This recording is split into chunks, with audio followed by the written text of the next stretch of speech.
Lugupeetud ekstsellentsid, head sõbrad, kultuurihoidjad ja loojad, aitäh selle sissejuhatuse eest, mis on asetanud mind justkui Ivan Orava või suurtükiväelase Peeter Polygoni rolli, et ma meenutaksin neid kangelaslikke taastamise aegu. Ja miks mitte, sest kui ma mõtlen, kui ma ise koolis käisin, siis juhtus seda päris sageli, et lapsed aeti aulasse kokku kuulama mõne sõjaveterani juttu. Ja kui mõelda, siis tollel ajal oli sõjast möödas ju kõigest 30 aastat. Ja sama palju on möödas sellest ajast, kui Kultuurkapital taas asutati.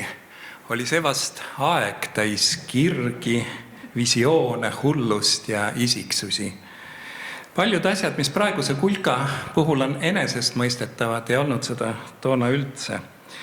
Ja esimeses käima lükkavas kulka nõukogus leidus neid, kes arvasid, et kulka tuleks endist viisi viia tagasi presidendi alluvusse. Samas see idee, et kulkast raha jagamine peaks käima taotluste alusel ja loojad peaksid esitama taotlusi või ise küsima endale raha, ka see ei olnud midagi enesestmõistetavat, selle üle vaieldi. Suuri lootusi pandi tollal sõna Kultuurkapital teisele poolele, et oodati, et kulkast saaks raha tegemise masin, sest tollal oli ju investeeringute selline reaaltootlus üle 20% kuni siis 97. aasta börsikrahhi järel enam ei olnud. Ja samuti arutati päris palju selle üle, selle Kultuurkapitali seaduse pügala üle, mis näeb ette asutusele võimaluse korraldada loteriisid, soetada kinnisvara ja müüa suveniire. Et tollast hullust, seda lennukust, ettearvamatust, suuri plaane on aja jooksul vähemaks jäänud, mis on ju üldjoontes tore, aga mõnikord hakkab kahju ka. Eriti kui pendel kiigub teise äärmusse, teise hullusse, pean silmas siis sellist auditeerimise, aruandlus, õiguskultuuri äärmusi. Kultuur ei ole sport, majandus ega juura. Keegi ei võida medalit selle eest, et tema etendusel on kõige rohkem külastajaid olnud, on kirjutanud kõige paksema romaani või maalinud kõige sinisema maali. Et kunst ei allu ju teatavasti meetermõõdustikule ega Exceli tabelile ja siin pole ka sellist selget juriidilist binaarsust, kas süüdi või mitte süüdi.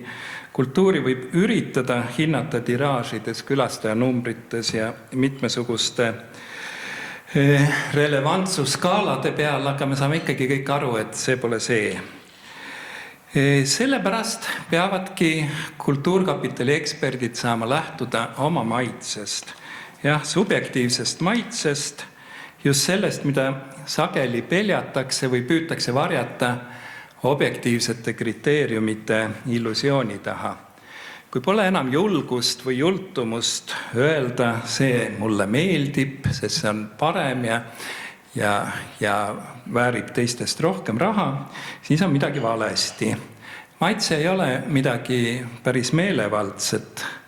Hea maitse on haritud, kogemusega proovile pandud, kultuuri najal kasvanud. Ja see pole tuju ega kapriis, ammugi mitte kiltkondlikkus. See on professionaalne intuitsioon, mida oleme kaua arendanud ja mis kultuurielu edasi kannabki. See, et kulka ametiaeg, ekspertide ametiaeg kestab ainult 2 aastat, on väga hea, see on suur voorus, sest see ei lase tekkida sellele, et ükski maitse muutuks dogmaks.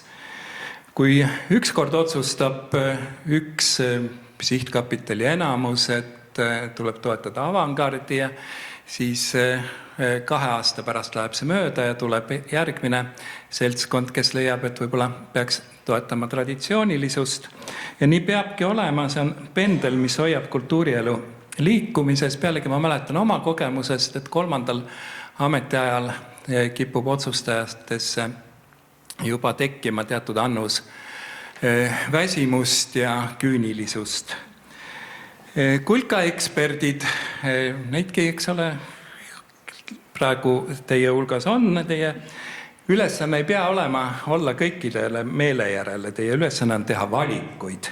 See tähendab ka loobumisi, äraütlemisi, see tähendab mõnikord otsekohest hinnangut, see projekt on kehv, see autor on ülehinnatud.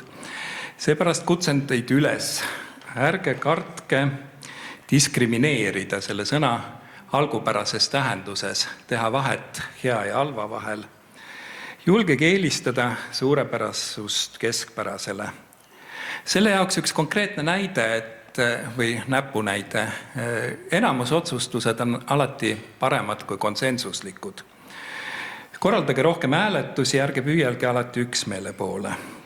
3. loosung oleks mul kogu võim nõukogudele. Kui palju poleks ka Kulka seadust vahepealsetel aegadel igasuguste aruandlus- ja kontrollmehhanismidega täiustatud, on mõte ikkagi endine otsuseid langetavad ja nende eest vastutavad sihtkapitalide nõukogud, mitte audiitorid, mitte ametnikud.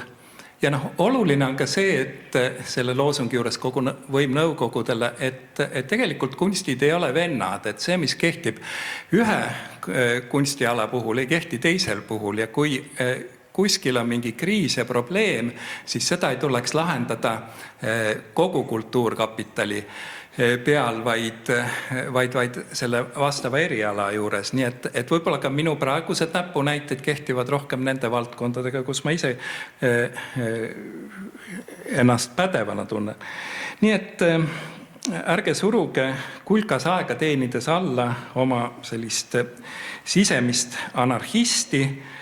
Nii nagu me kunagi uskusime, et Eesti vajab Kulkat, peame ka täna uskuma, et Kulka vajab eksperte, kes julgevad maitsta, hinnata ja valida isegi siis, eriti siis, kui see on tülikas, eriti seltskondlikult. Nii et palju õnne Kultuurkapitali 100.